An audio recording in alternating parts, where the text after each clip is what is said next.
రైతు భరోసా నిధులు ఎల్లుండి అకౌంట్లో జమ.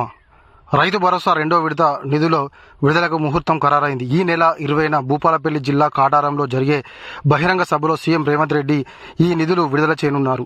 రెండో విడతలో 1 నుంచి 5 ఎకరాల లోపు ఉన్న భూమి ఉన్నటువంటి వారికి 45.11 లక్షల మంది రైతుల ఖాతాలోనైతే 5,653 కోట్లు జమ అవుతాయని వ్యవసాయ శాఖ తెలిపింది. కాగా గత నెల 23న తొలి విడత కింద ఎకరం లోపు ఉన్న 68 లక్షల మంది రైతుల ఖాతాలోనైతే 3,590 కోట్ల రూపాయలనైతే రాష్ట్ర ప్రభుత్వం జమ చేసింది.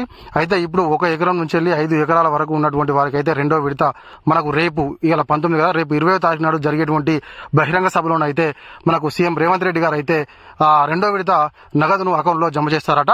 అది కూడా మనకు 1 ఎకరం నుంచి 5 ఎకరాల వరకు ఉన్నటువంటి వారికే. ఇక మూడో విడతనైతే పూర్తిగా ఎన్ని ఎకరాలు ఉన్నా కూడా వారికి అయితే రైతు భరోసా ఇవ్వడానికి అయితే రాష్ట్ర ప్రభుత్వం అయితే సిద్ధంగా ఉంది. ఈ నెలాఖరు లోపుగా మూడో విడతను కూడా పూర్తి చేయాలని చెప్పేసి రాష్ట్ర ప్రభుత్వం అయితే ఆలోచన చేస్తుంది.